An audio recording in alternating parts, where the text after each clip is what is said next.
Report with Sam Cedar, where every day's Casual Friday.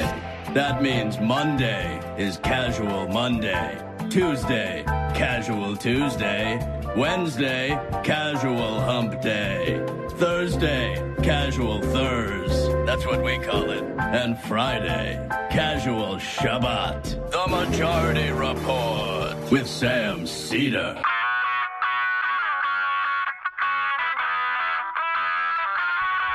It is Friday, January 25th, 2019. My name is Sam Cedar. This is a 5-time award-winning Majority Report.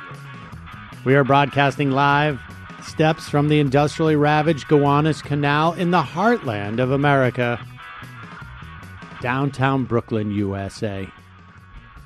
It's Casual Friday, folks. Of course, it's never casual in the Trump years, or it's always casual. It all depends on your perspective. Joining us today in studio, TYT correspondent Emma Vigeland joins us. Hello. She's here in studio. Also on the program today, Larry Murphy will jump out of my texts and into and my dreams to reality. Huh, Sam? Yes.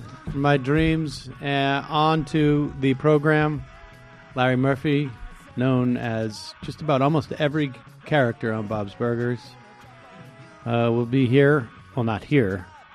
Also on the program today, major airports on the East Coast halt air traffic over lack of air traffic controllers.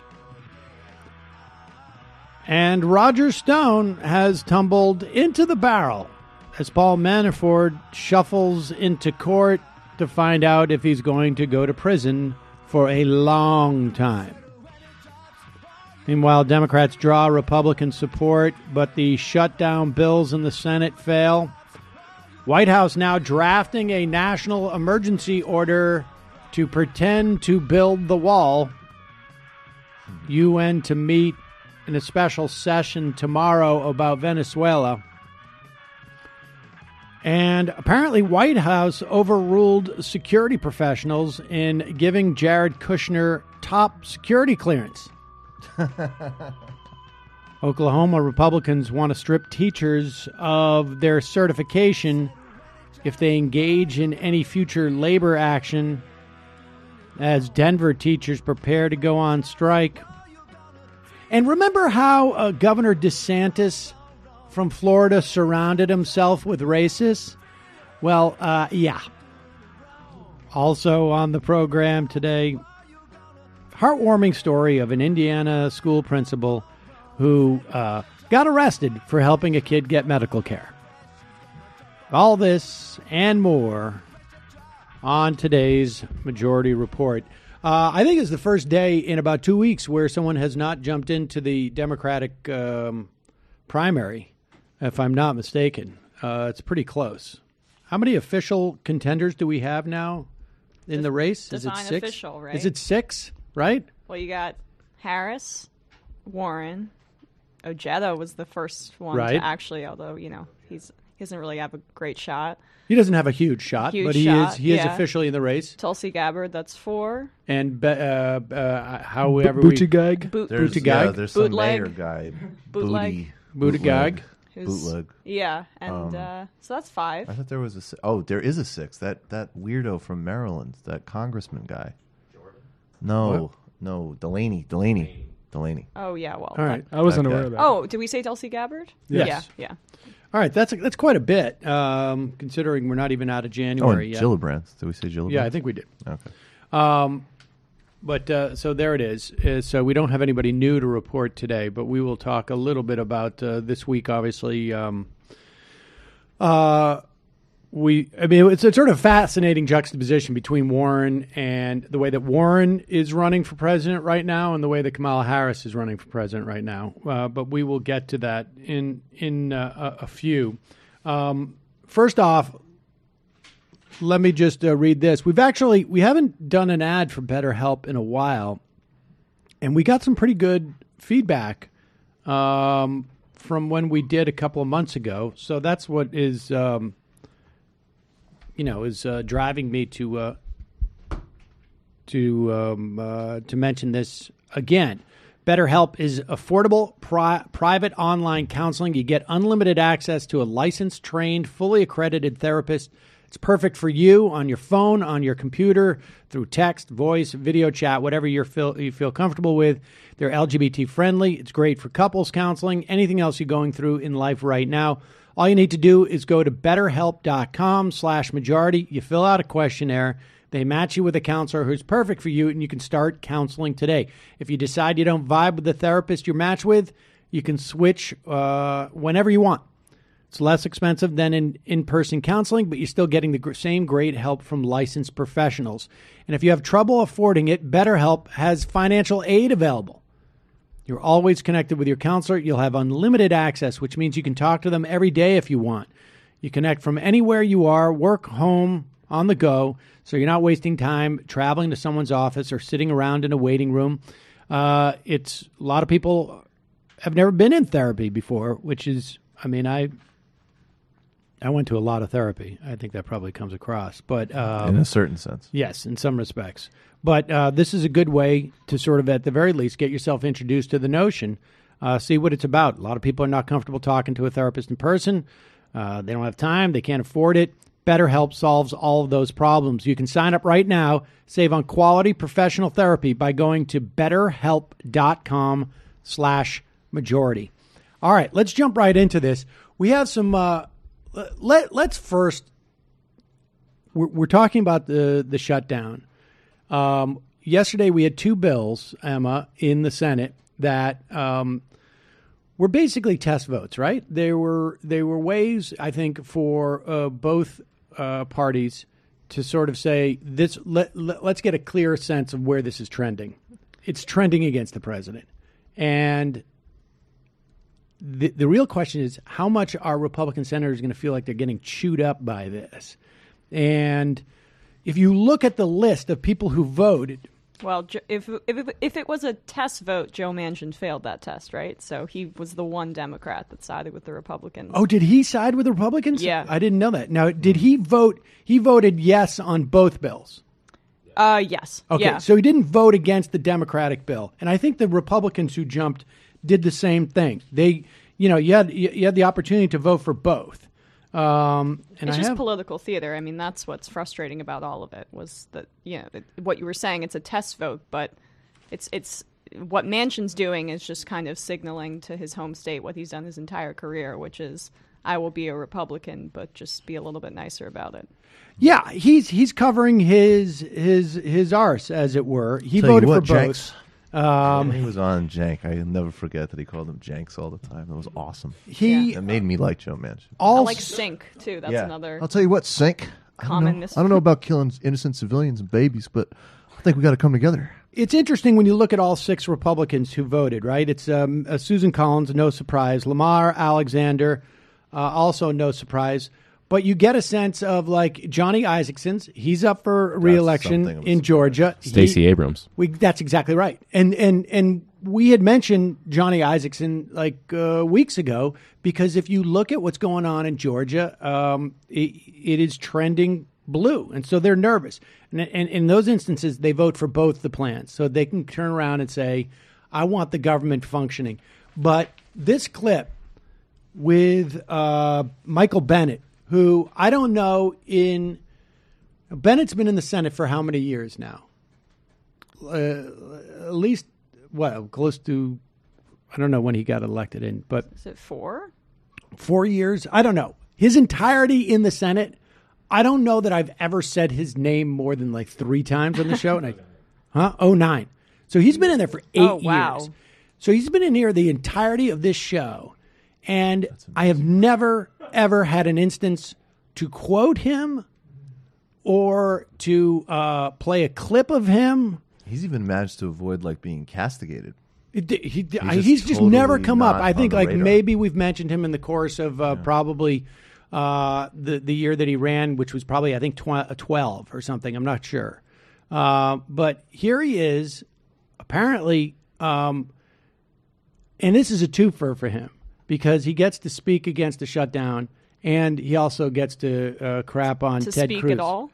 Speak at all, and crap on Ted Cruz. And apparently everybody hates Ted Cruz. Only thing that is necessary to pass a clean bill paying the salaries of every man and woman in the Coast Guard is for the Democratic senators to withdraw their objection. Is that correct? That's correct. Thank you. Madam President. Senator from Colorado. Madam President, I seldom, as you know, rise on this floor to contradict somebody on the other side. I've worked very hard over the years to work in a bipartisan way with the presiding officer, with my Republican colleagues, but these crocodile tears that the senator from Texas is crying for first responders are too hard for me to take. They're too hard for me to take. Because when the senator from Texas shut this government down in 2013, my state was flooded. It was underwater. People were killed. People's houses were destroyed. Their small businesses were ruined forever. And because of the senator from Texas, this government was shut down for politics. Then he surfed to a second place finish in the Iowa caucuses. But we're of no help to the first responders, to the teachers, to the students whose schools were closed, with a federal government that was shut down because of the junior senator from Texas. Pretty powerful stuff. No, that was great. I mean, he's going to probably announce in a week. Right, exactly. But I mean, I think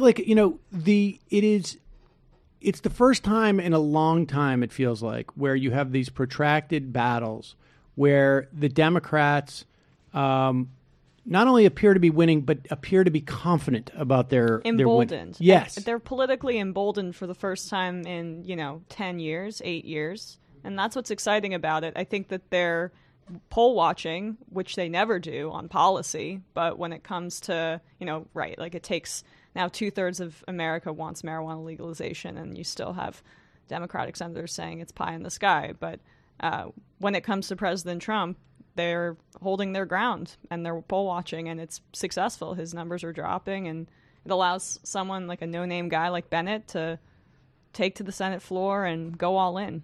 It sort of feels like there must be some polling in Colorado that is not necessarily public, because Cory Gardner was one of the first Republicans to defect. Definitely. Right. And he had a big op-ed in the Denver Post about how it's the right thing to do to reopen the government. Yeah, I mean, it's interesting, and it's helpful insofar as I feel like, you want other. On some level, you want other lessons to come from these, that get into the bloodstream of the narrative that, like, government workers are not these sort of faceless bureaucrats who are, living the life that they're average Americans who are trying to make ends meet and can't survive without a provide paycheck. essential services. Exactly. The whole context relies on. If he wants to keep speaking like that, he's going to need to figure out what to do with his hands, though. Who's that, Bennett? Bennett. He's got this going on. Well, I don't think he seemed genuinely mad. You liked it. No, he was genuinely. Yeah, you look so like you're so mad pissed. you don't care. You look uncomfortable. I think is a good look. Right. Well, yeah, he was probably uncomfortable expressing that level of rage. Ted Cruz, though, that's amazing.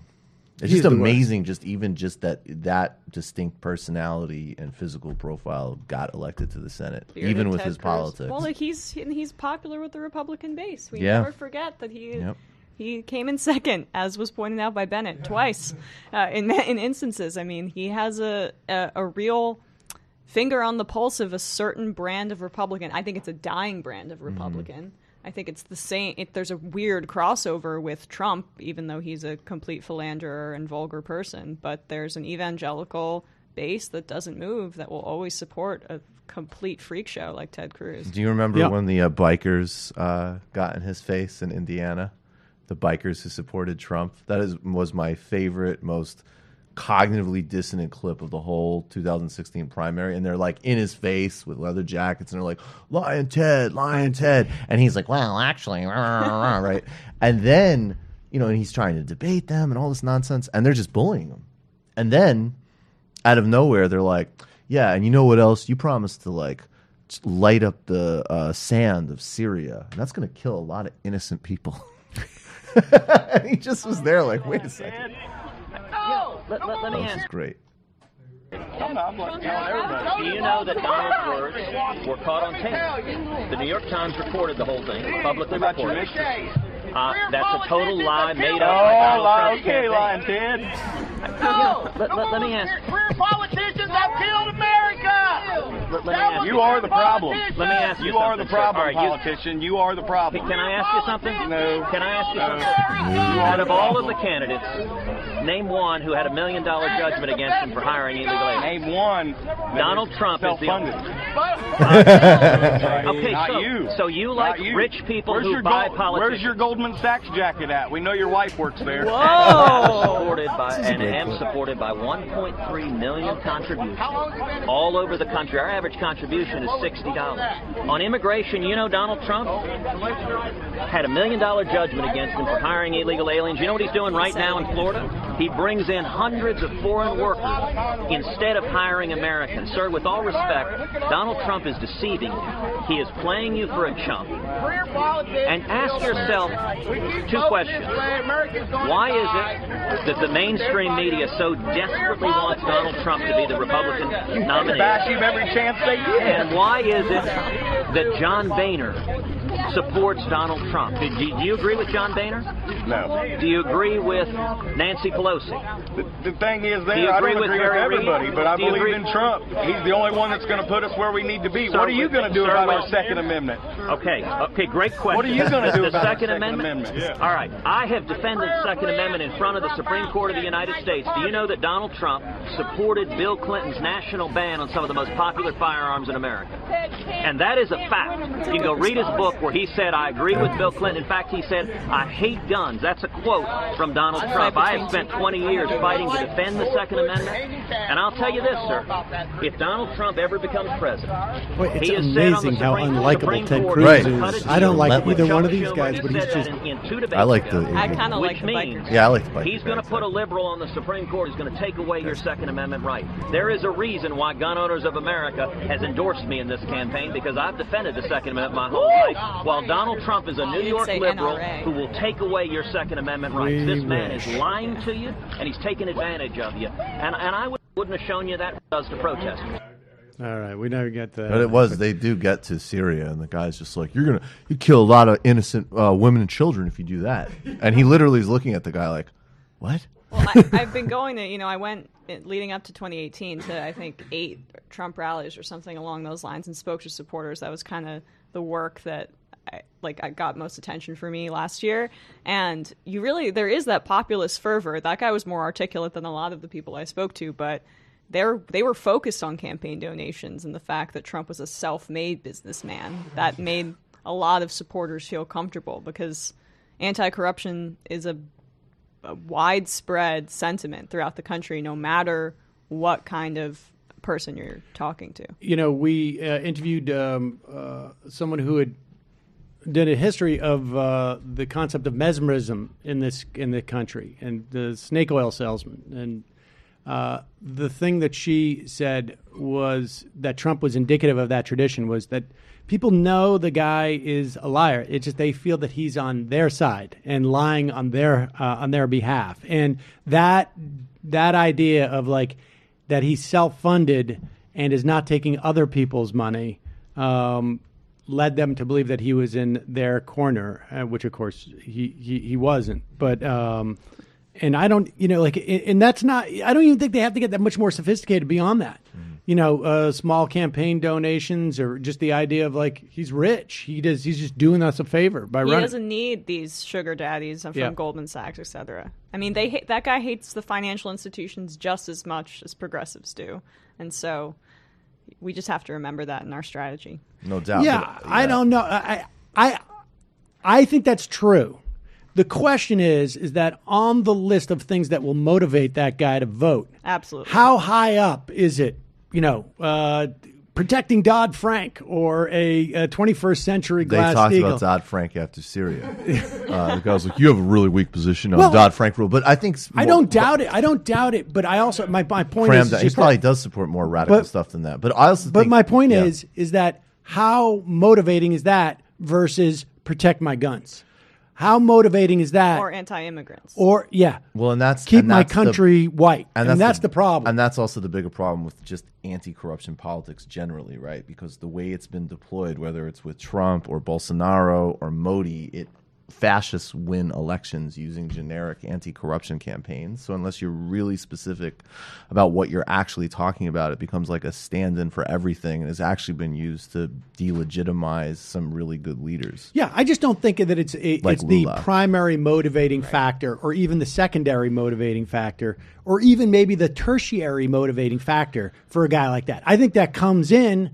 But it's a general FU. It's also like, I'm sure they hate Goldman in the same way he hates immigrants, like we said, hates everybody else. It's a generic stand-in. And unless you get super specific for it, I mean, even going back to the 90s, like that's how Berlusconi got into power. They had big, wide-ranging corruption scandals. He's like, I'm a self-made billionaire, and I'll fix it. Well, and that's the map that's been followed by all these people. You can widen it to anti-establishment than anti-corruption, right? Yeah, totally. Anti-establishment's always victorious, whereas anti-corruption, you're right. When it can be used to deflect and kind of prop up strong men. I think Bolsonaro is an incredible example. And they're all incredibly corrupt themselves. Right. And then capitalism itself more broadly is corrupt. But the problem with anti-establishment, too, is just who's defined as the establishment. Right. I mean, Donald Trump was the establishment. Exactly. The deep state, folks. What is a fascinating moment, though, which is with everything that's going on with both the shutdown and Davos, there just seems to be a mega narrative that is that we're enjoying this week. Essentially, here is Wilbur Ross. This is one of the most stunning pieces of footage. Now, I've heard some reports that say that Wilbur Ross is just completely out of it.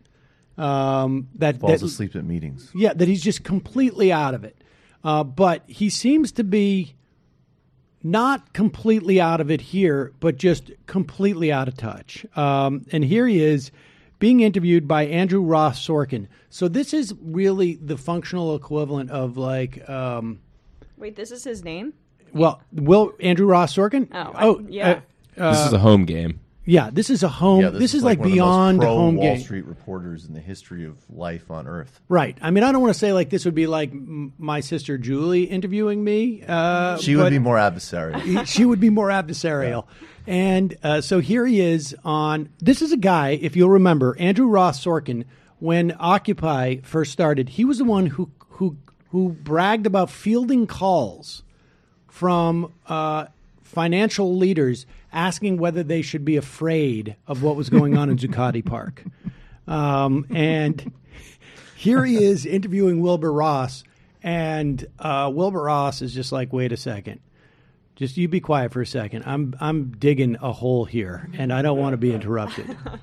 Mr. Secretary, I wanted to come back for just a moment to the U.S. government shutdown. While here in Davos, I interviewed Alex Karp. He's the CEO of Palantir, a major government contractor in the United States, working on behalf of the Pentagon and the Defense Department.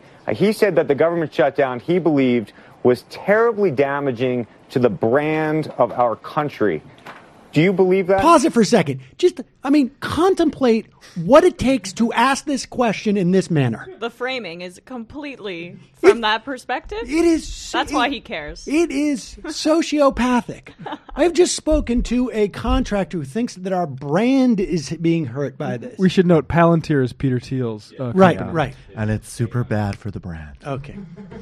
Believed was terribly damaging to the brand of our country. Do you believe that? I think that's a great deal of hyperbole. We've had shutdowns before, albeit for not such a long period as we've been thus far. Put it in perspective, you're talking about 800,000 workers, and while I feel sorry for the individuals that have hardship cases, 800,000 workers, if they never got their pay, which is not the case, they will eventually get it. But if they never got it, you're talking about 1/3% on our GDP. So it's not like it's a gigantic number overall. Mr. Secretary, Mr. Secretary, there are reports that there are some federal workers who are going to homeless shelters to get food. Well, I know they are, and I don't really quite understand why, because, as I mentioned before, the obligations that they would undertake, say a borrowing from a bank or a credit union, are in effect federally guaranteed. So the 30 days of pay that some people will be out, there's no real reason why they shouldn't be able to get a loan against it. And we've seen a number of ads from financial... Yeah, you could hear him. You can hear Ross Sorkin going like, okay, yeah, let's. I mean, this is too much of a train wreck. I mean, I'll never be able to have another government official on again. I mean, first off, I don't, like this harkens back to what's his face from Vietnam, well, the guy from Ford. McNamara, right? Like, look, it's just 800,000 people. It's a drop in the bucket. Just some dumb kids. Even if they never got paid. 0.3% of our GDP. It's less than. Unbelievable. And he's also sort of implying like they're up to something fishy going to get the free food. They should be responsible and get payday loans. Yeah, right. Yeah, exactly. I know. I mean, it's like this old-timey view of banking, right? I feel like it's straight out of It's a Wonderful Life. Oh, I'll just go down to the local bank, take out a $50 loan for my... Speaking of which... Yeah. Yeah, I think we should... Yeah, I think you're... Food. Yeah. Yeah, exactly. They're not just the loans. The George Bailey method. For a guy like Wilbur Ross, you can do that. You walk into the bank and it's like, oh, hello, Mr. Ross. Shall we get you your typical drink? I made he a doesn't joke that actually have to go. The banker probably goes to him. Yeah, no, I made a joke that he's the kind of guy that thinks a bag of potatoes costs $400, right? Because he's just never been to a grocery store. He's like that. What's her name from Arrested Development? Lucille Bluth. No clue whatsoever. Like, and you could take out a loan, get a bag of potatoes. But the idea of just like, it's a bridge loan. You get a bridge loan, and it's federally backstopped because the federal government's going to pay off. As if you could walk into a bank and there's a loan officer there who's just like has the authority to say, oh, sure, we'll give you a non-securitized loan based there upon was some the fact cartel that you're money I was watching through Cyprus, and there was an Interpol red notice on it for a minute. So I needed a bridge. I think a lot of people could learn from that. It's stunning. And here is Donald Trump, not to be outdone by his Commerce Secretary in terms of complete obliviousness. He also thinks that banking operates like it did. I don't know if it ever operated like this, but as if it's some type of like small town movie, and you just go down to the general store and his delusion. I mean, it is amazing. Now, of course, nobody's going to see this, although this is on Fox. So I imagine this is why he's losing support, is that the veneer is really starting to get thin here. Mr. President, did you see Wilbur Ross said that he doesn't understand why federal workers would need help getting food? Can you understand? No, I haven't heard the statement, but I do understand. Perhaps he should have said it differently. Local people know who they are when they go for groceries and everything else. And I think what Wilbur was probably trying to say is that they will work along. I know banks are working along. If you have mortgages, the folks collecting the interest and all of those things, they work along. And that's what happens in time like this. They know the people. They've been dealing with them for years, and they work along. The grocery store. And I think that's probably what Wilbur Ross meant. But I haven't seen his statement, no. But he's done a great job. I will tell you that. Yes. Take that for a test spin. What does work along mean? Work along by the All American Rejects in that song. Look along like I know you How? do. I mean, this guy is completely imagining a world for people that simply does not exist. I mean, at a hardware store upstate that I go to quite a bit, people have accounts. Give them your phone number, and they're like, Sam, and yes. And some people, they put it on their bill. Contractors can go in, and they just put it on their bill. They don't need cash right there. They're just picking up stuff, and at the end of the month, they square up. But the idea that there are supermarkets that function like this anymore, like you're going to go into the local Kroger's, and you're going to say to the manager, hi, I come in here every week. Okay. Like everybody else here, I have no idea who you are. I just put it on my tab. Right. I'll get fired if I do that, sir.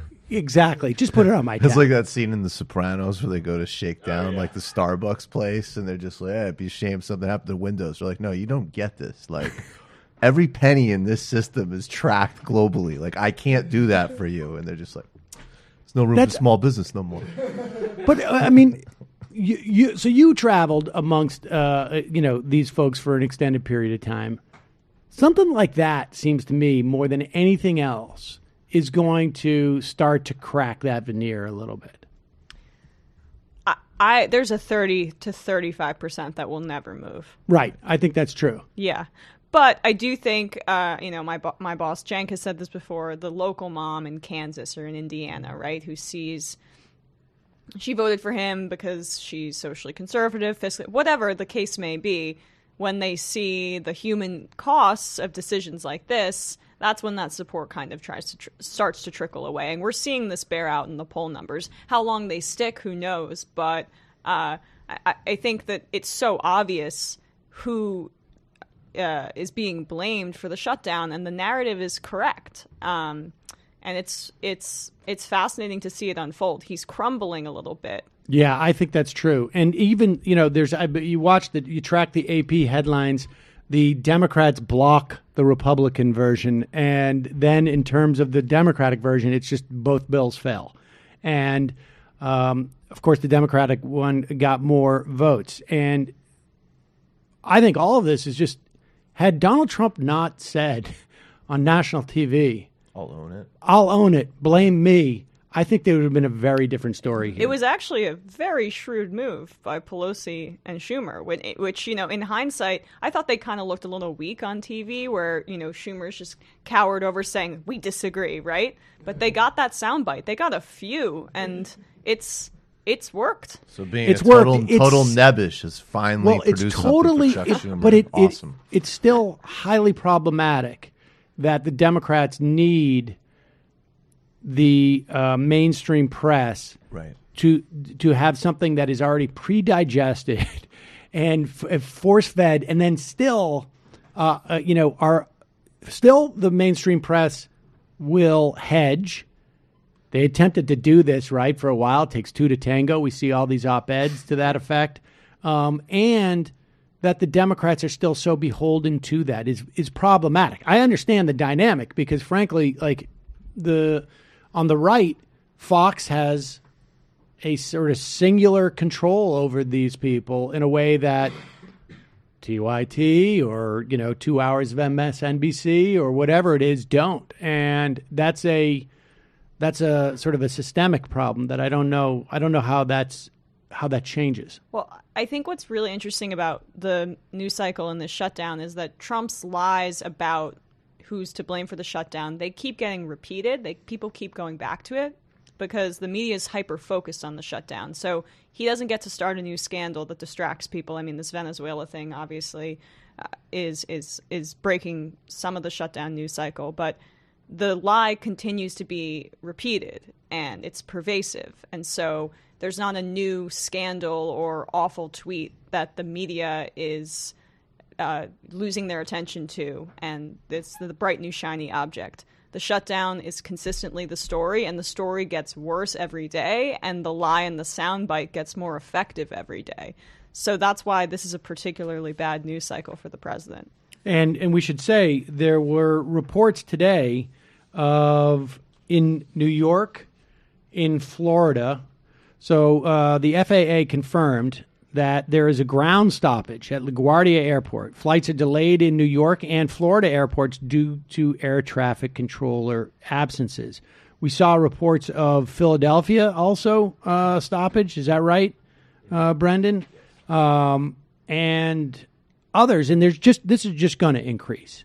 I mean, this is just going to increase. And you're going to get to a situation where you have these air traffic controller, I think, senior staff is just going to start to like give a vague nod and say, yeah, don't worry. If you're sick, stay home. It's going to be one of those deals because they know that they have the ability. It's the TSA and the air traffic controllers who really control this, it seems to me, in terms of like any type of work stoppage. Will inhibit it because you're dealing with centers of the media. You're also dealing with something that impacts people across the country simultaneously, right? Like you're shutting down and the world. People can't get in here. In the world, and there's nothing else that can match that. You can't. You can't have local coverage and national coverage simultaneously for anything else other than this type of travel, because the story's in local Miami papers and it's in New York papers. It becomes a national story. Even if you had IRS people who are denying, who are not getting your refund, and you're in Florida and I'm in New York, it's just not present there enough to get or the same. Like you're getting a robocall from the IRS that you face forfeiture, but then you can't get anybody on the phone to figure it out. Well, no. But I mean, I just want to say really quick, there was a report in Reuters that just came out that just puts meat on it, right? Like Wilbur Ross that's funny in a dark way, and we should play that Simpsons thing. But there have been an 18% increase in pawnbroker chains, Easy Corp and First Cash. There's a huge jump in payday loans. And I'm sure Mark Warner's really happy. Right. Well. Yeah. Mark Warner probably, it could that was his bill to... It definitely still be. Open those up. Right. Yeah. But it's just, it's happening. And obviously those loans are catastrophic for people. Despite that, we'll play. We can play that in a minute. But let's play this Kudlow, because they're bringing out everybody. And it's, I always get nervous when I watch a clip of Kudlow now. Kudlow looks good. Looks like he's taking care of his health. Look at that. Looking healthy. He's eating carrots. He's taking runs. I am a little bit concerned. This guy's he's turning into Rudy Giuliani. He has the same sort of pallor as Giuliani. He does, but they look like brothers. They do, don't they? Giuliani's got a little more vitality, though. Giuliani looks like he's gonna waste a lot more of our time before he goes. Here is Larry Kudlow. He is the top economic advisor to Donald Trump. Guy has some real heart problems, and he's trying to make the argument that he's trying to say that federal workers are stepping up. Now, what people sort of catch him on is the fact that if they don't show up for work, they get fired immediately. And even though they're not getting paid, and that is just beyond the pale to remind him of that. How are they volunteering? How are workers who've been recalled without pay volunteering? Pause it. I should just say that, prior to this, he says, look, you have federal workers who are coming in, they're volunteering to work at a time when there's no pay. They're really behind the president. That's why they're doing this. What is that man doing to him? This guy is taking off his microphone. Oh, I thought I was maybe dressing him. Yeah, exactly. How are they volunteering? How are workers who've been recalled without pay volunteering? They're coming to workers. They're showing up. That's not volunteering if you're forced to work without pay and you don't show up, you lose your job. So that's not volunteering. That's not what volunteering means. You know what? I'm not even going to go there. You know what I'm saying. It's very clear. And you know what else? With respect to people who do have financial hardships, as someone was asking, they are coming to work and giving them the same 24/7 work they always did. And I will say to you, whatever semantic game you think you're going to play with me, and I'm usually an easygoing guy, give them credit. Okay, they honor us. They honor us by their service. I don't care whether you're Republican or Democrat. I mean that sincerely. They honor us. Democrats have shut government down, all right, but you know what I'm saying. They honor us. And they do it because of their love for the country and the office of the presidency and presumably their allegiance to President Trump, but whatever, they're doing it. Give them some credit, you know? There's a lot of wonderful people in this country. There are a lot of wonderful people in this country, especially some of these young. I've become a great fan of the millennials. Thank you. Thanks, Larry. Thank you, Larry. Somebody get this man another drink. I thought he was going to and really another fall one. apart. I love it. Again, presumably out of loyalty for the president. Yeah, you know, like if they're air traffic controllers are doing it for love of the country and to Trump. I have no doubt that there is that people who work for the government have some measure of pride that they're working for the government. But let's not kid ourselves. They want to get paid, and they're coming in because they don't want to get fired. All of the millennials. Now, I'm not even going to talk about that. He was getting very. He might be looked having like he some was more getting heart trouble. Yeah, I think, if you know what I mean. By Yes, heart exactly. trouble. He needs more heart medication. Yeah, I think, or maybe not more heart medication for breakfast. Some but they're all on heart the help. defensive. They're all on the defensive. Yeah, he went full patriot mode, right? Yes, exactly. Total last refuge situation. But he still managed to get it in like they're praising President Trump by going. I like saying you don't want to play semantic games when you're trying to call that volunteering. Yes. You're playing like the You know what I ultimate mean. semantic game. Right. You know what I mean. Everyone knows what I mean. I don't even need to say it. They're getting paid. But, sir, they're not getting paid. Don't play semantics with me. Well, who was the dude we played last week with Libby Watson when I was in the chair of? I forget. It was another Trump economic advisor. Kevin Hasser. Yeah, this is a vacation. You're just getting an early advance on a vacation, right? And they're going to get back paid. And they might so even really get paid for it, so they don't have to take vacation I don't know. days. So actually, they're having a great time. I like that he's a fan of the millennials now. Yes. That's cool. He's really impressed with them Powerful stepping closing up. statement. Thanks, bro. about the How did millennials. he get turned on to millennials? He's on Twitch. Yeah. What is the thread? Why did he bring up millennials there? I don't know. I think he assumes that most of these workers are millennials. Yeah. All TSA guys, they're all millennials named Duquan. I saw it. All I the met him. millennials in air traffic control. I mean, I, for one, am flattered as a millennial. there They were you go. playing Future. Thank you. Somewhere, someone's mocking me, and I'm pretty sure they're a millennial. So, as much as we think that this is hurting the Republicans and Donald Trump, and I think we are days away from this. Basically, like we are. It may take another day or two of shutdowns of airports to basically break this dam, but it definitely feels like this is culminating, that there are one or two senators who are walking down the hall and telling Mitch McConnell, like, you got to deal with this. This is time. I mean, you already have you got what's his face? Not gosh, I can't even think. In Wisconsin, I want to say Norm Coleman, but it's not Norm Coleman anymore. Ron Johnson, not semi-publicly blaming McConnell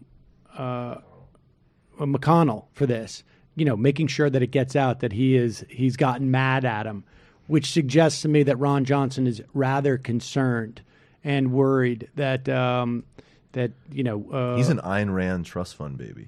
Yeah, like that's literally like he's a rich kid who read Ayn Rand and decided he needed to go torture people in the Senate, and he's feeling real heat because that guy's also dumb. Well, he's not up for re-election right. until 2022, if I'm not mistaken. So but there must be serious heat. If he's starting to get worried about it, he knows that it's a problem, and I think we're a couple of days away. However, with all that said, Donald Trump seems to have a different perspective on it. The State of the Union speech has been canceled by Nancy Pelosi because she doesn't want to hear the truth. She doesn't want the American public to hear what's going on. And she's afraid of the truth. And the super left Democrats, the radical Democrats, what's going on in that party is shocking. I know many people that were Democrats and they're switching over right now, and they're switching over quickly. So I hope they know what they're doing for their party. So far, they haven't. If you know, I won the Senate, meaning we won the Senate all together, but they get no credit for that. They don't talk about that. They talk about the House. I didn't have any chance to, other than a couple of people, like from Kentucky, where I went and campaigned for Andy Barr, and for some others, they ended up winning their races, but I couldn't campaign too much, too many people. But we did a great job with the Senate, and people don't want to talk about it. I will. Dude, he's coming back. These are some of the best Trump clips I've seen in a while.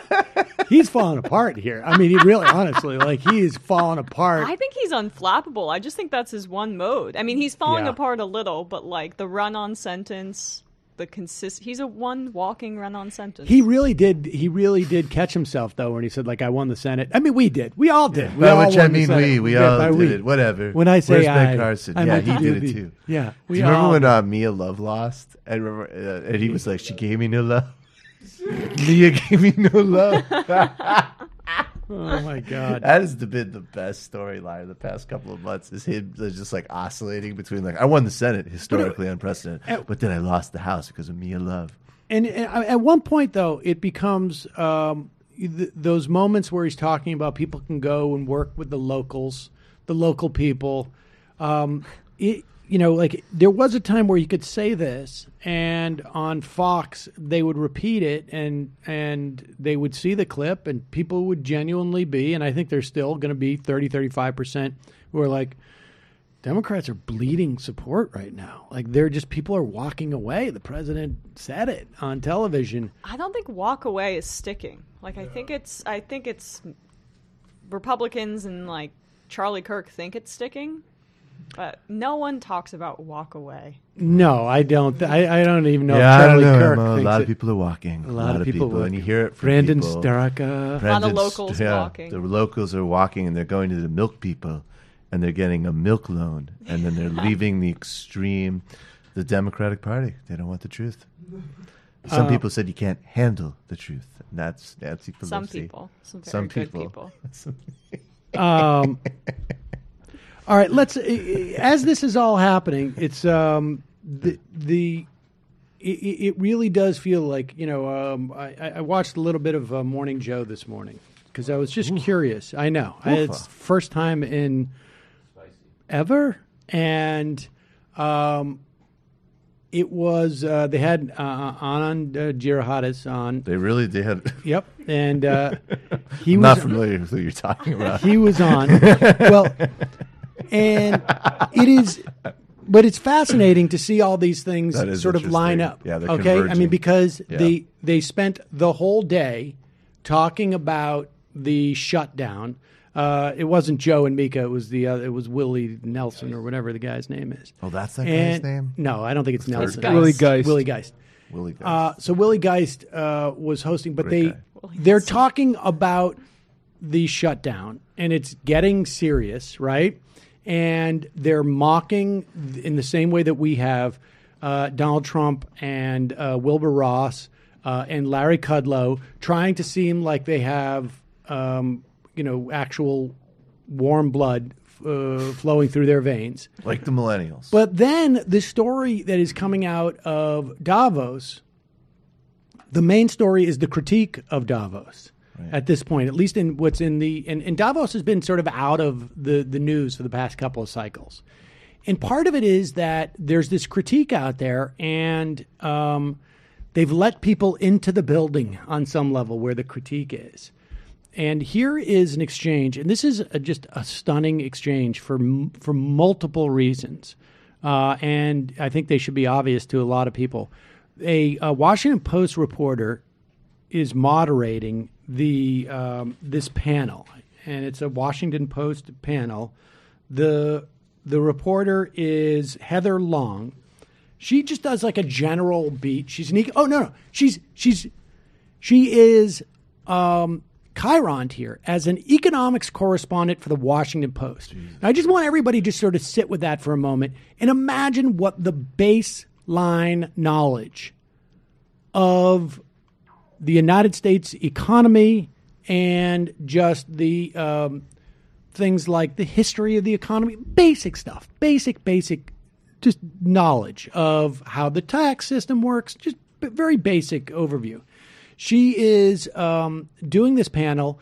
On it is this guy, is Michael Dell from Dell Computers, right? Mm-hmm. And this guy from MIT named Eric Brynjolfsson. He is the director of MIT's initiative on the digital economy. And so here's the exchange.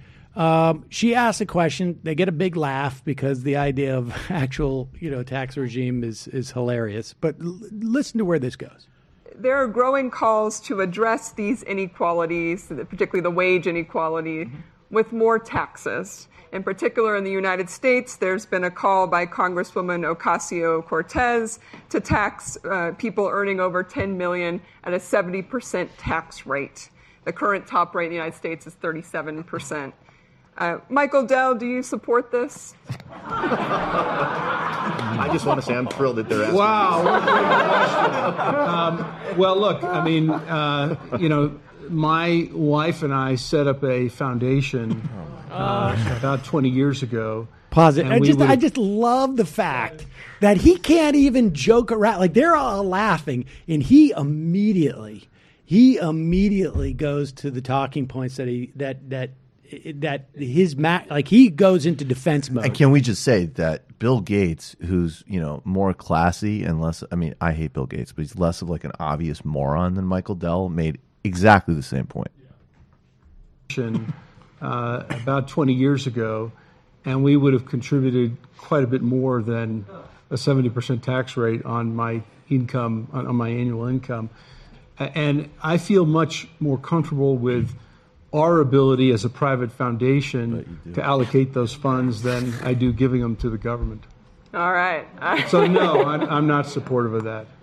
Well, Keith, and I don't think it would help the growth of the U.S. economy. Oh, that's interesting. And can you say a little bit more about why you don't think it would? Well, name a country where that's worked ever. United States. Briefly in the 80s. No. All right, pause it for a second. No, pause it for a second. First off, she is completely stumped by his challenge. Name a country where it's worked. In addition to having no further really follow-up. This is an economics correspondent for arguably the second most important newspaper in the country. I don't know where it would rank internationally, but a fairly important paper internationally as well.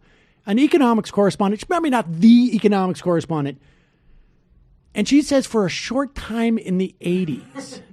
Now, when Reagan knocked it up, he whacked it up to 80%. The top marginal tax rate starting in 1936 through till 1982 was never below 70%. The highest was in the 90s, and that was for over 10 to 15 years. It was in the high 80s from like 36 to 50, maybe hitting 90 occasionally. These reporters just worship the orthodoxy of the current economy. These reporters don't have Google. Yeah. They don't they don't like, hey, I'm going and I am the economics correspondent for the Washington Post, and I'm going to ask Michael Dell about these tax rates. Yeah. I wonder what the tax rates have been in this country that I am an economics correspondent for in the second most important. One of the magic features of the modern economy that you're always writing like dumb tributes to in the Washington Post is Google. You could have used a Dell computer. Exactly. You could use a Dell computer, and then you go to Google, and then you discover how to not embarrass yourself. There's just something fundamentally wrong with everything that this basic level of competency when you head into it's just mind blowing. But you know what it is, guys. I think she's more interested in ideas. It's ideas. But wait a second. So fortunately, they have I guess you need to be a professor at MIT to know this. But go. Of the U.S. economy. Oh, that's interesting. And can you say a little bit more about why you don't think it would? Well, name a country where that's worked ever. United States. Briefly in the 80s. No. From about the 1930s through about the 1960s, the tax rate averaged about 70%. At times it was up as high as 95%. And those were actually pretty good years for growth. So I don't have a strong opinion on that proposal. A lot of the devil is in the details. But I think there's actually a lot of economics that suggests that it's not necessarily going to hurt growth. Yeah. I mean, and it's actually, it wasn't 82, the top marginal tax rate went down to 50%. And then in 86, I think it was, for the big omnibus tax reform, I think it went down to where it is now, like in the high 30s. And during that period of time, it was post-war, granted. They call it the Great Compression. The economy worked for more people, broadly speaking, than it has in terms of wealth inequality and in terms of everyone, living a decent middle-class life. Black people didn't share in a lot of this, and part of it was by design by the U.S. government, frankly. But that's the reality. But the idea that just the basic, I'm just flabbergasted by the reporter more than anything else. I can understand. She comes off the worst. Doesn't she? Yeah. I mean, and I've never seen something so satisfying as that MIT reporter bodying her. I mean, I can say it because I'm a woman. Right. There you go. But yeah, I mean, it's mind-boggling. I think that when you see reporting around economics, the CNBCs of the world, and I'd include her in that. It's not even about the history. It's not about looking at policy even. It's about this kind of disturbing worship of corporate culture and of wealth building. And economic forums like Davos, are part of that weird worship. It's a capitalism shrine, basically, and they're just kind of stenographers about what's going on currently, as opposed to giving context as to how things were all in the past. I think that was a prime example of it, an egregious example.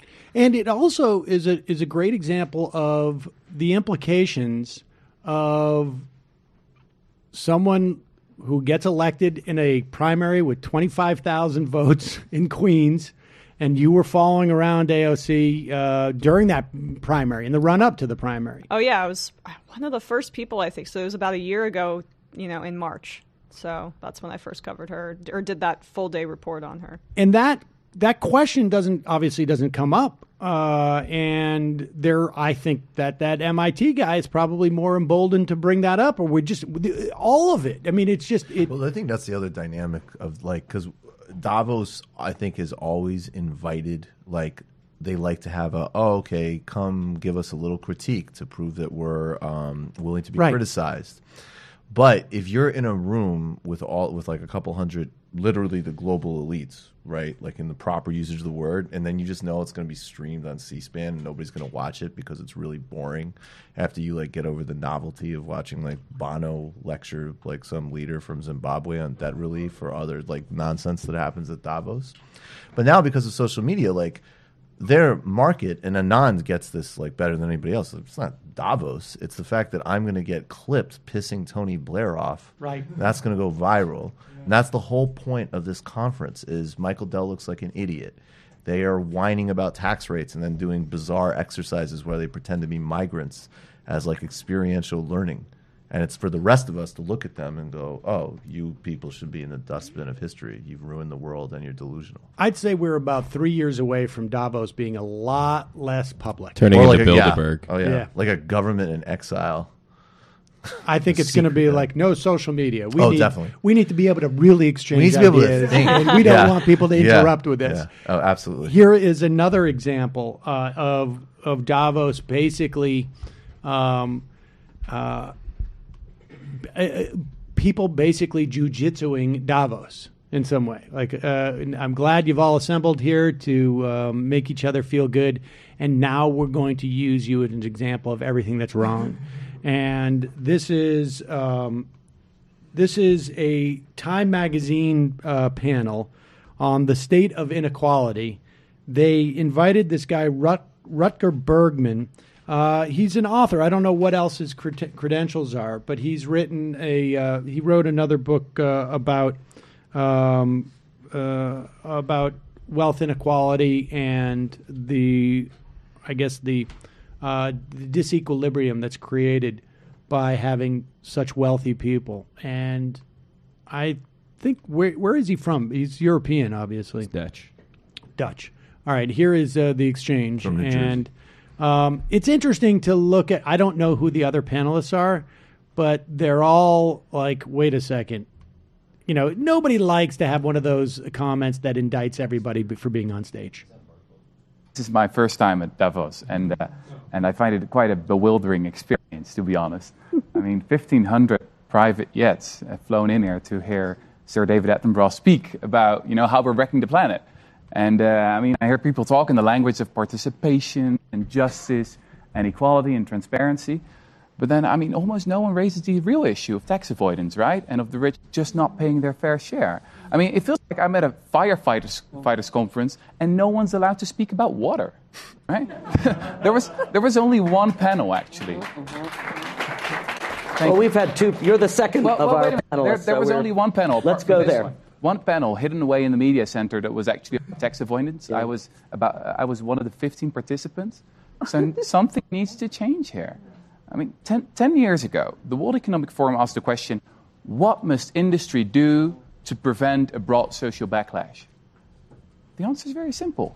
Just stop talking about philanthropy and start talking about taxes. Taxes. We need to, I mean, just 2 days ago, there was a billionaire in here, what's his name? Michael Dell. And he asked the question, like, name me one country where a top marginal tax rate of 70% has actually worked. And, you know, I'm a historian. The United States. That's where it has actually worked. In the 1950s, during Republican President Eisenhower, the war veteran, the top marginal tax rate in the U.S. was 91% for people like Michael Dell. You know, the top estate tax for people like Michael Dell was more than 70%. I mean, this is not rocket science. I mean, we can talk for a very long time about all these stupid philanthropy schemes. We can invite Bono once more, but come on, we got to be talking about taxes. Yeah, exactly. That's it. Taxes. All the rest is bullshit, in my opinion. Thank you. Yes, enjoy your last time at Davos. I mean, that's the. I mean, it's obvious. It's a lot shorter conference if that's the only panel that you have, right? Which is the one which talks about tax avoidance and basically these schemes in which to roll back taxes. And they don't get to self-aggrandize about all the philanthropy and foundations as Michael Dell did in his first breath after that question was asked of him. While he was justifying tax avoidance. I mean, there's net exit of capital from Africa because of tax avoidance schemes that cancels all of the, because they love the Africa savior complex. But if you buy a cow for a local business person in Africa, that'll change it. Yeah, Michael Dell's like, I'd much prefer to buy a cow for someone in Malawi than be taxed. A lot of malaria I feel a lot nets. more comfortable with that. There was also a massive report that came out just, I think, at the beginning of this week, probably timed for Davos, which showed that a very, very strong correlation between companies that have donated to nonprofits and those nonprofits turning around and advocating for deregulatory practices on those companies, just willy-nilly. Really? I know that's very shocking to you. I hope we haven't ruined any of your illusions. I know. I'm a mere 24, but I still am as cynical, I feel like, as everyone at the table. So it's a little sad. It's a Yeah. little sad. All right. Well, we got to take a Emma quick came break. in pro Davos, actually. We got to take She flipped. a quick break. Do not and spread that about me. Hopefully Larry is brand. back, and we're gonna stick around. Do you ever watch Bob's Burgers? No, it's on my list. All right. Well, there you go. Long list. Then you won't know who Larry is. So he's gonna call in. He's done other things besides Bob's Burgers. What? Dude. That's a good point. Nothing. No. Funny voices in a variety of platforms. Assy McGee. Do you know that cartoon, Assy McGee? No, but All it right. sounds good. All right, Great we're going Larry to intro. take a quick break. When we come back, we'll bring on Larry Murphy. Keep my advent to yourself because it's nothing I don't like. Is it a crisis or a boring change when it's central, so essential? It has a nice ring when you laugh at the low life opinions.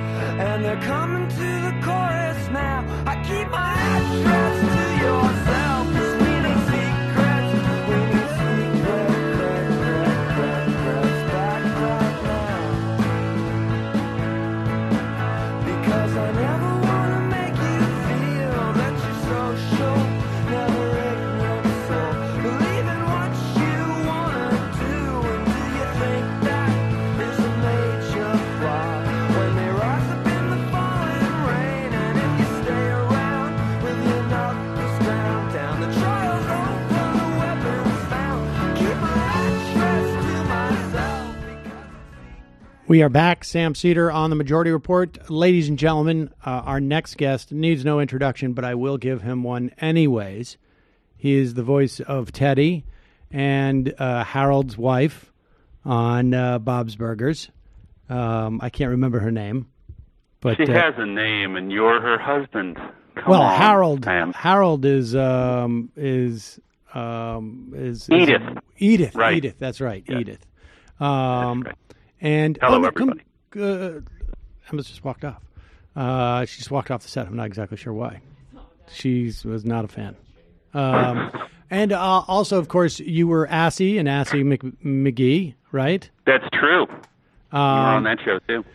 And Larry Murphy, ladies and gentlemen. Thank you, Sam. Thank you very much. Michael has Michael left. Michael's taking a little vacation for a moment. He'll be back. And Emma is here from the Young Turks. Are you familiar with her work? Oh, hello, Emma. No, I'm not. I'm sorry. Okay. Well, How dare you? She didn't know yours either, I so it's fair enough. We're on equal footing. I apologize. So you were pretty excited this morning. Roger Stone was arrested. Yeah, I thought that was good news. Yeah. What? I mean, it's not surprising news, right? No, it's not surprising. Was there anything that you found surprising about it? That he would speak to the press after he came out. SWAT team? What do you think about that? I mean, I'm not surprised by that. I think that, you have to. I think that they probably have to kind of win the press over and make it a big enough deal so that it comes up on the radar. I think. I don't know what the logic is for 29 guys or whatever. He laundry listed what showed up at his house, but they did the exact thing to Manafort. They did the same thing to Manafort. They gave him a whole SWAT team? I didn't know that. Oh, yeah. In fact, we have video footage of the arrest of Roger Stone. And I think it's psychologically damaging when he couldn't pick out an outfit before he had to go to the courtroom. That hits hard. Didn't he just throw up the Nixon sign, though, a couple of minutes ago? The stuff that he did to Randy Credico, too, it seems like he really, was abusive to Randy Credico. Absolutely. Who I think is, on balance, a decent guy. And maybe got caught up in something that he wasn't quite sure that what he was involved with. But here is some of the. Where did it land with Corsi? Did they basically say that he flipped? Did that happen in the last week too? We don't know if Corsi flipped yet, but he seems awful sweaty last time we saw him. Right. Here is some footage of the arrest. Oh, we're just playing in the background. Oh, okay. This is B-roll. Jerome Corsi makes what's his face look healthy. Oh, okay. Let's play this footage of Roger Stone. My point is they all look really unhealthy. I got one thing to just report. We were mentioning about 20 minutes ago that it looked like over the next couple of days we could see the Republicans crumble on this thing, particularly with the announcement of the shutdowns of the airports this morning. CBS reports that senior officials tell CBS News they expect President Trump to endorse a short-term bill to reopen the government and end the partial shutdown. The length of such a measure unclear, 2 to 3 weeks. So this could be done by Monday. People could be back at work, hopefully. Oh man, does that mean there's going to be a State of the Union? Oh shit! That means there's probably going to be a State of the Union. That is going to happen. That is going to happen. That's what did it. Yeah. Well, that's good. I mean, you saw today that basically now the air traffic controllers, they wrote a pretty forward letter that was the equivalent of if anything happens, it's on you. They did that like yesterday, and then now there's kind of at LaGuardia this morning. It was kind of that situation where they weren't saying it was LaGuardia that was closed, but it was the other East Coast. No, LaGuardia was a lot of flights down. getting canceled. A lot of flights. Impacted, right? Yeah. All right. Well, they said that if it happens, it's Nancy Pelosi's fault. We'll track that. That's what they said. That's true. Here's Roger Stone outside of... You probably know her as Nancy. he's so addled he can't even do nicknames anymore. Nancy Pelosi, or as I call her, Nancy. People call her not maybe nice you're familiar lady. with her. She's Nancy. Here is the greeting that Roger Stone got when he walks out of a federal court in Fort Lauderdale. Apparently not a huge hero down there. Thank you. Well, thank you. Thank you very much. Thank you. As I have always said, the only thing worse than being talked about is not being talked about. After a 2-year inquisition, the charges today relate in no way to Russian collusion, WikiLeaks collaboration, or any other illegal act in connection with the 2016 campaign. I am falsely accused of making false statements during my testimony to the House Intelligence Committee.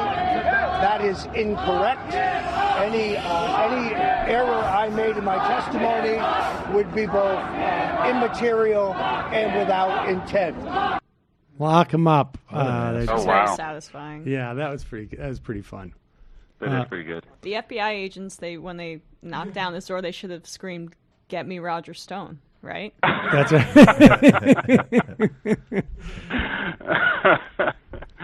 Yeah, I do hope he gets to jail so that he can talk about. Oh no, I didn't get this. I didn't get this ink here. I got this before I came to jail. He's got, the Nixon tattoo with his big Nixon tattoo. He literally has a Nixon tattoo on his back. Back of his neck. He's a freak.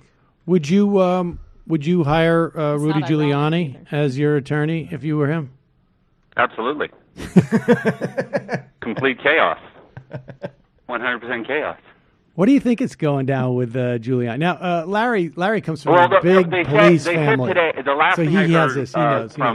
The last thing that I heard was that they asked him, Trump tweeted basically no collusion, and then they asked Rudy Giuliani, and I think they must have him on a gag hold.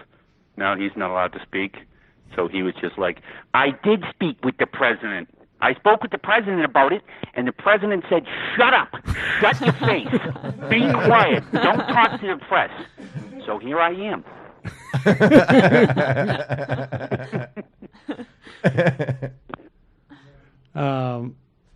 Well, okay, here is like Trump's really losing it, but still together enough to realize that Rudy Giuliani should really shut the fuck up. Here's John. Oh, no, usually it takes 48 hours for him to realize what happened. Yeah. Who's that, Giuliani? Yeah, I thought that was great. 48 hours they later. Both don't catch it in real time. It takes a little processing. How does he process it? Little delay. What? How does he process it? Oh, when they ask me about that, what am I supposed to say again? Just don't say anything. Don't say anything about that. Got it, boss. I'm on it.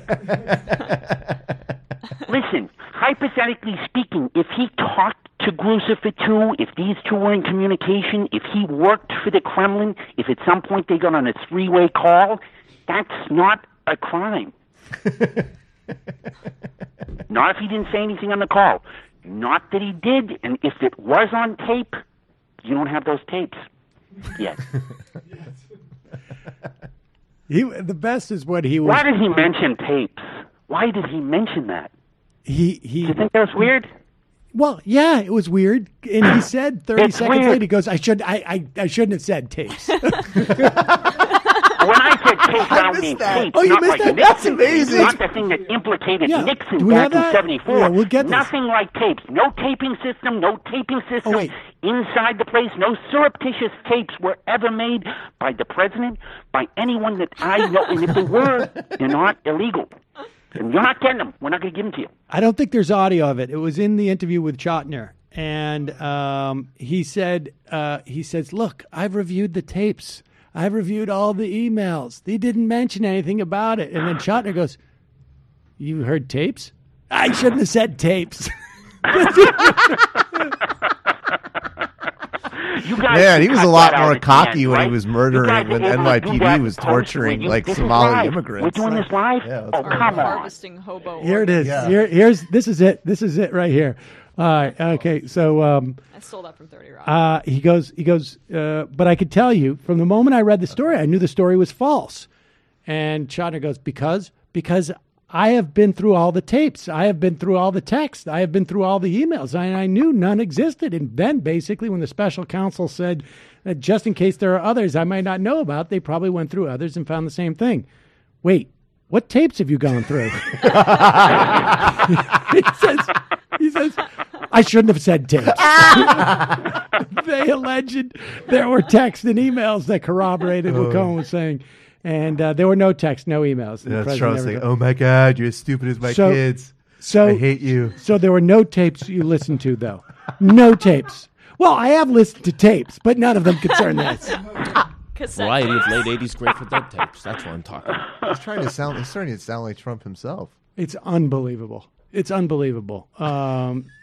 But he's really just the he's the PR wing, right? I mean, isn't right? Now, Yes. even with this, isn't this just to come out ahead of something before it gets exposed? Yes. So that a week. I mean, is that the thinking? Is he actually his lawyer? Like, is he doing any legal briefings? Right. Is he? I think what you're saying is first on off, point. you should start with: is he an actual lawyer? Right. I think that we should establish whether he. But he's a terrible PR guy. So what is the point of I think him that's what at they're all? starting to realize. I think wait what a the second, point this is isn't that moving the ball every forward. single figure from the Gambino and Bonanno families that this guy put in jail to start his career should be released from prison immediately, and they should all have new trials. Well, they're all without a doubt. They're all sitting there going like this Jesus Christ, fucking guy can They bring him me. back in as a witness. State your name.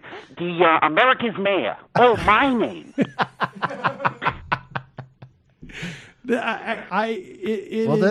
that though that Trump can't get outside counsel because no one will work for him because he doesn't pay people.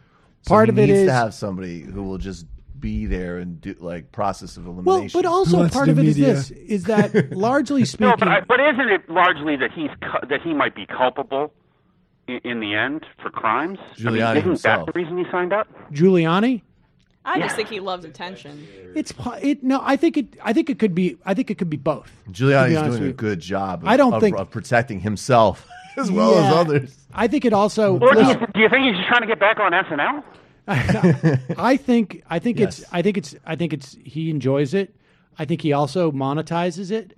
I mean, he is, as long as he has the ear of the president, he's out and he's getting contracts for millions and millions of dollars. No doubt he's going to Brazil. I would put so much money on that. He ran a business throughout the Obama years of teaching governments in Latin America how to even have more ruthless police departments. Right. He gets all these private contracts from the Department of Homeland Security. What a great guy. Yeah. No, he's a horrible human being. And I think, and part of it is it's also a political process. And so he's trying to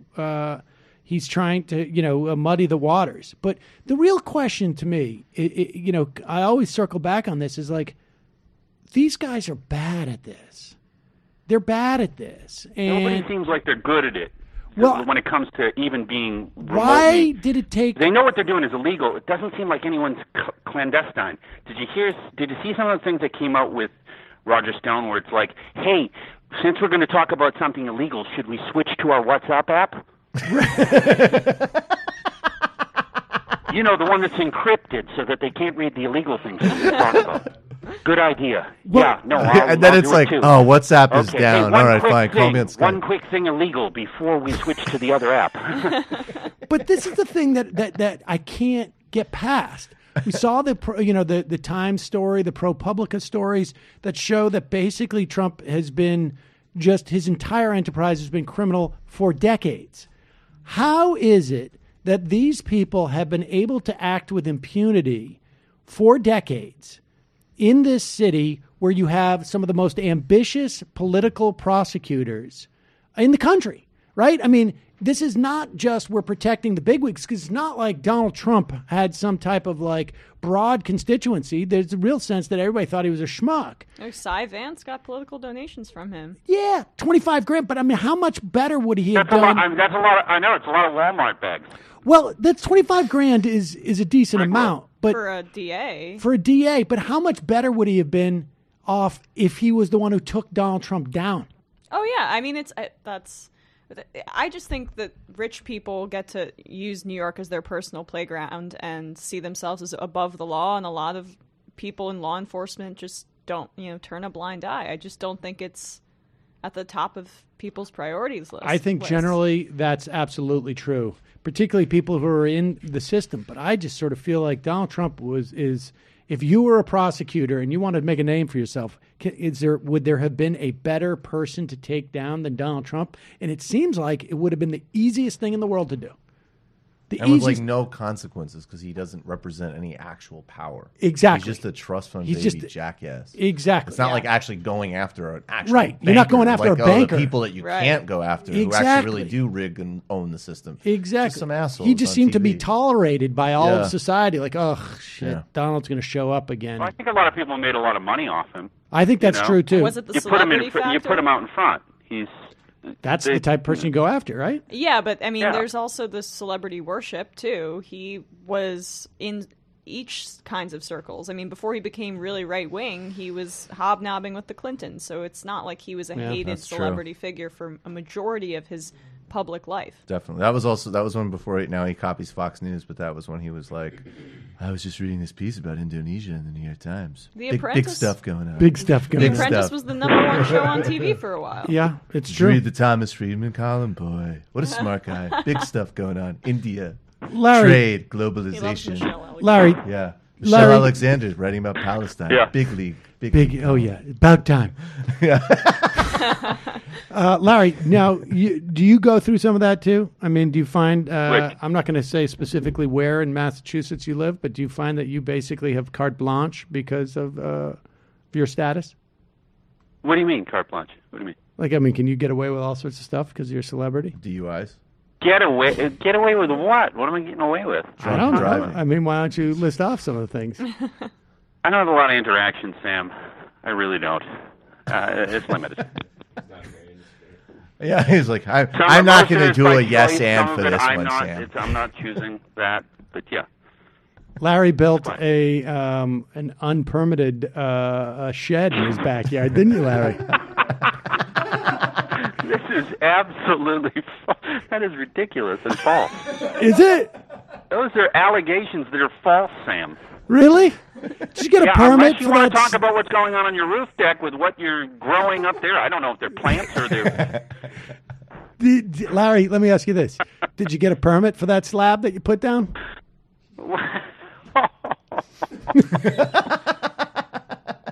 Don't make the bit get too Oh, close Sam to the Cedar, truth. we might have a bad connection in a couple minutes. Hold on, I'm going to put my lawyer on the phone. If he did have a slab and he never got a permit, there's no problem with it anyway because you wouldn't know about it. There were no tapes of the slab being discussed. There are no tapes of that. Here is this guy John Berman on CNN talking to Sarah Huckabee Sanders. You sent me a picture. Let's just look at the picture first. Perfect, right? It It's is. a good one. She looks like she is crying. I've been told I look like her. What? Like a thinner version. Can you do that face though that she has there? Like, Please where- don't ask me to do impressions. No, you can be mad. She's like, we already said we're not going to respond to what Jenks had said before. I'm not going to bring what Ben Mankiewicz's comments into this. The all-purpose TYT spin doctor. That's awesome. Wow, Ben Mankiewicz reference. Wow. I love Ben Mankiewicz. They're all over the Oh, place in dude. this show. All right, let's listen to this exchange. Roger Stone, the president's longtime political advisor, placed under arrest. What's your reaction? Look, my first reaction is real simple. This has nothing to do with the president and certainly nothing to do with the White House. This is something that has to do solely with that individual and not something that affects us here in this building. Pause it. Just the president is literally named, not by name, but as, whatever. He is all in the passive. Someone is ordered to do this stuff. Who else would be doing the ordering? There's also, but all right, go ahead. Not something that affects us here in this building. Nothing to do with the president. On this show a couple months ago, Corey Lewandowski, who was one-time campaign manager to then-candidate Donald Trump, used to tell me it would make him crazy when then-candidate Trump would talk to Roger Stone on the phone, and it would happen a lot. So there is a connection between Roger Stone and the now president of the United States. You would concede that. Look, Roger Stone's is somebody who's been a consultant for dozens of Republican presidents and candidates and members of Congress. But conversations between those individuals have nothing to do with the fact of what these charges are about, and that's about whether or not he made false statements. We'll let the courts make that decision. I think a bigger question is if this is the standard, will this same standard apply to people like Hillary Clinton, James Comey, Clapper? Will we see these same people who we know have also made false statements? Will that same standard apply? And that's a question that we'll have to see what happens on that front. Like when Obama had Axelrod coordinate with the Iranians to get dirt on Mitt Romney.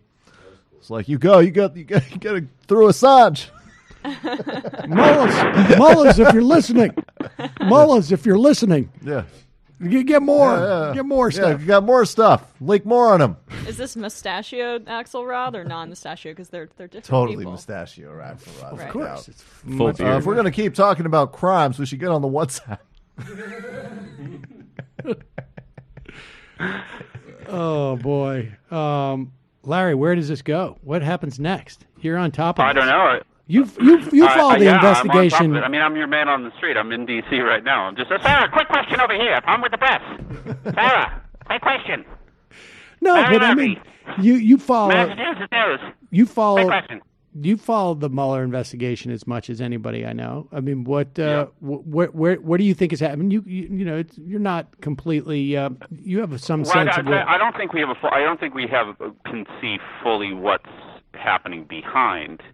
Like, I did think that Sam. Yep, go ahead. I'm listening. Oh, I did think that BuzzFeed story. I thought that was a little sketchy, considering they hadn't done anything before, and then that occurred. That has never happened before. What do you mean, that a leak? That was not a leak. I think that's going to be true. I think what was said was going to be true. What they said it was inaccurate. I mean, if it was inaccurate, and it was inaccurate does not mean false. Right. I think they chose their words, and I think they were forced to respond through Trump's lawyers.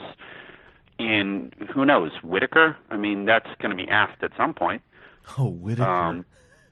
The hot tub guy. My sense is, I mean... I think it's very unusual that happened. And I feel like that happening when it did. And all of the, at least from what I've read, all of these indictments, these can't be altered. They can't stop them from happening because they were already sealed and filed. So it's basically like they can't, there's no workaround for that. But every other angle they can work, I mean, come on, who's going to admit that they had a conversation with the AG where they were like, I'm getting all kinds of bad press, do something. Like, who's going to, that doesn't make any sense. That's obstructionist. And like when he has to speak before the House and explain the conversations he had with Trump, how would he do that exactly? What's he going to say? Who's that, Whitaker? Yeah. Well, I mean... he's going to be asked a series of questions that are like, there's no reasonable answer for it. I don't know that Whitaker would have told the Mueller investigation to issue that as much as the Mueller investigation would have done that because, Marcy Wheeler's explanation is that they don't have the same relationship with Cohen that the Southern District of New York does. Southern District of New York does not need him for and don't want him as a witness.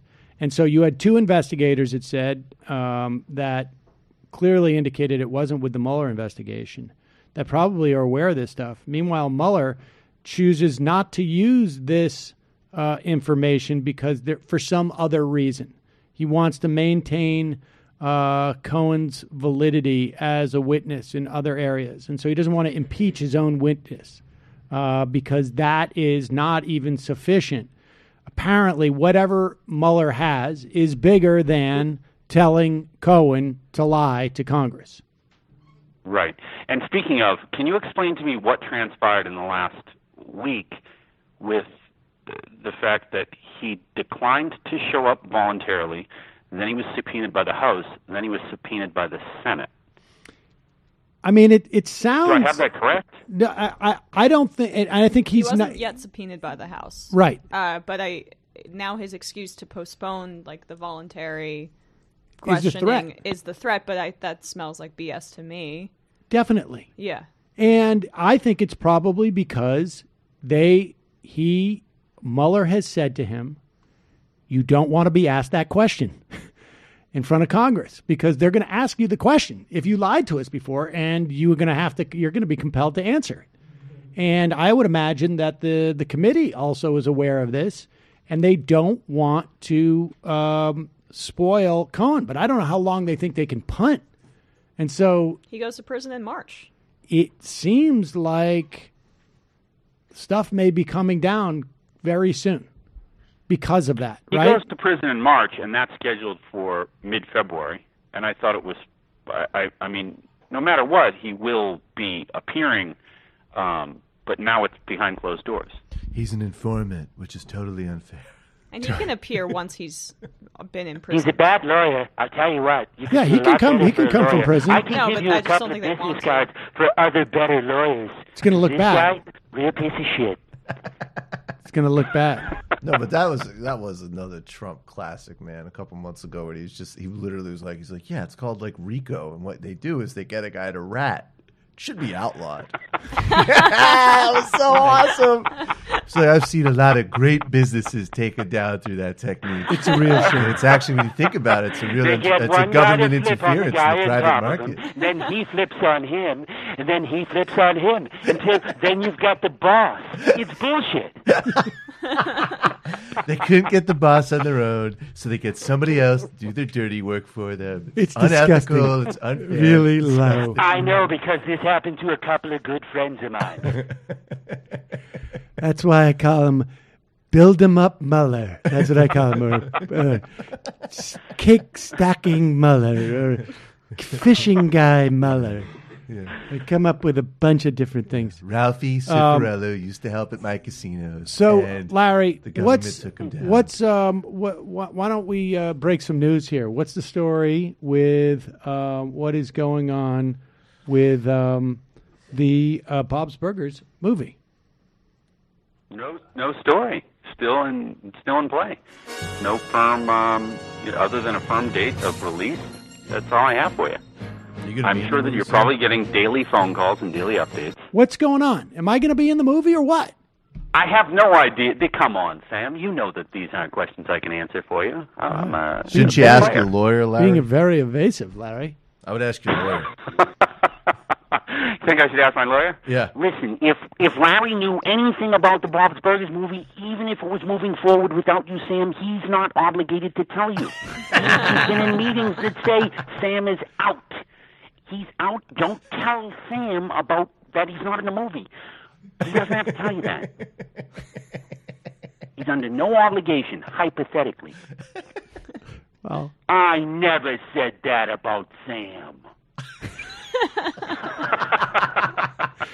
Larry. Wait, was there never a contract? Should you not have said that? I never said that. Larry, always a pleasure, buddy. Hey, thanks. Thanks for having me. Bye, guys. Bye. Thanks, Larry. It's awesome to have Larry on when he's in a good mood about what's going on. Yeah. The last couple of times he was on, he was like, I'll do funny voices, but the Republic's collapsing, dude. Right. And today he's like, Roger Stone's going to jail. Good day it's for freaking awesome. Yeah, he enjoys yes. he enjoys the police work. Do we have a do we have a Jimmy Riff cake song? No. Everybody, what? Huh? Does We Emma do. know about Jimmy Reefer Cake? I don't know. Oh, that's okay. No We doubt. don't need to subject her to that. She's our esteemed guest. I am esteemed. Yeah, let's. I mean, come on. I think we could. How- handle let's this with play certain- 1 minute of it. What Certain is the degree song? of. Is there a song? As Anna Navarro would say, class. Folks, just a reminder, You this shouldn't do the program relies on your support. You can become a member at jointhemajority.report.com. Jointhemajority.report.com. We'll give you extra content every day. He's got a new collaborator. How long it's is the, DJ QAnon. So it's a minute 30. Or is that 3 minutes? I can't tell. Wait, DJ QAnon. It's a minute 30. All right, well, let's play a minute. It's a minute 30.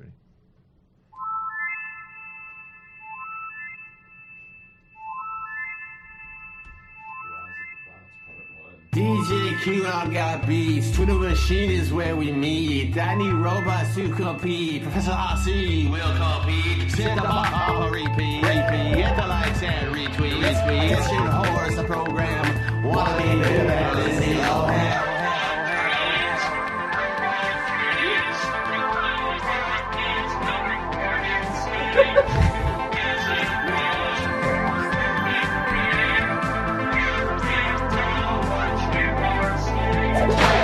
But you know, for real, I'm a gangster, see, with patented secret technology. A bot that slides right up into DMs and pretends you're friends.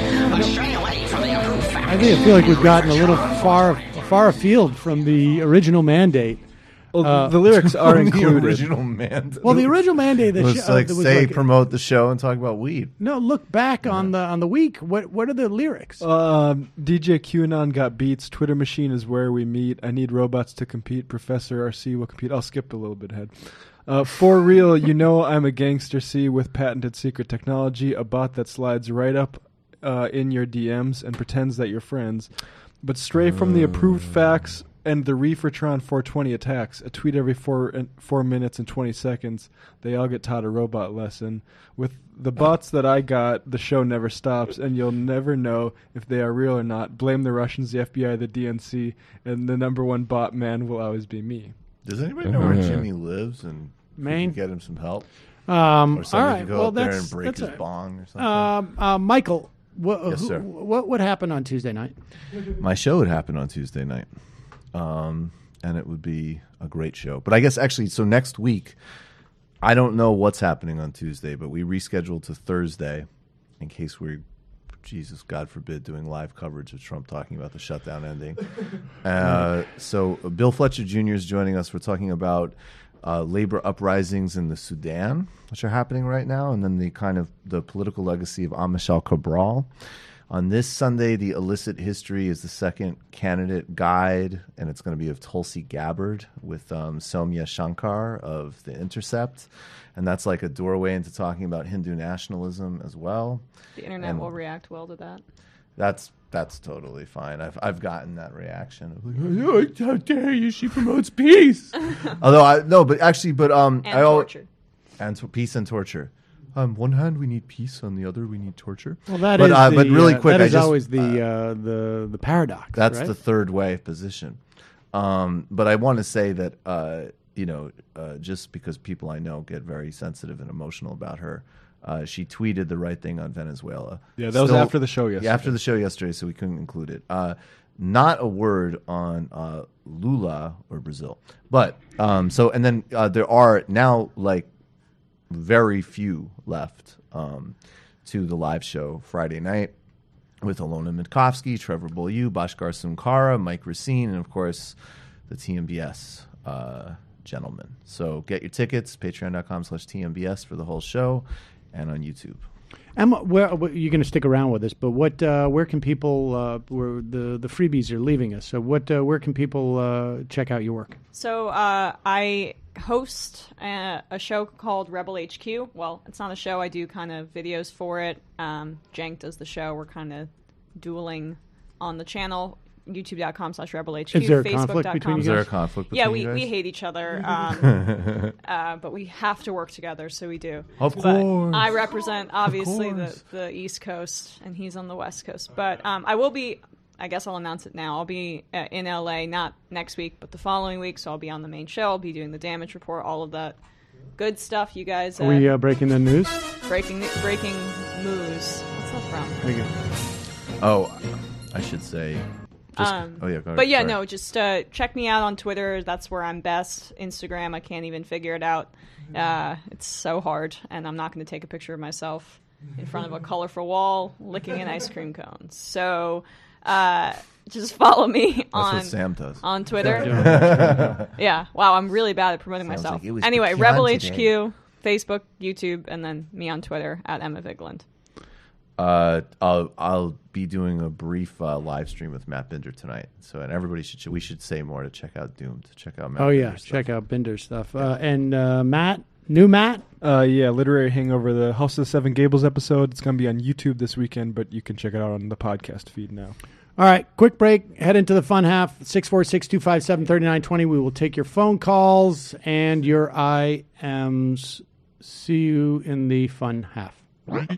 You are in for it. All right, folks. 646-257-3920. See you in the fun half.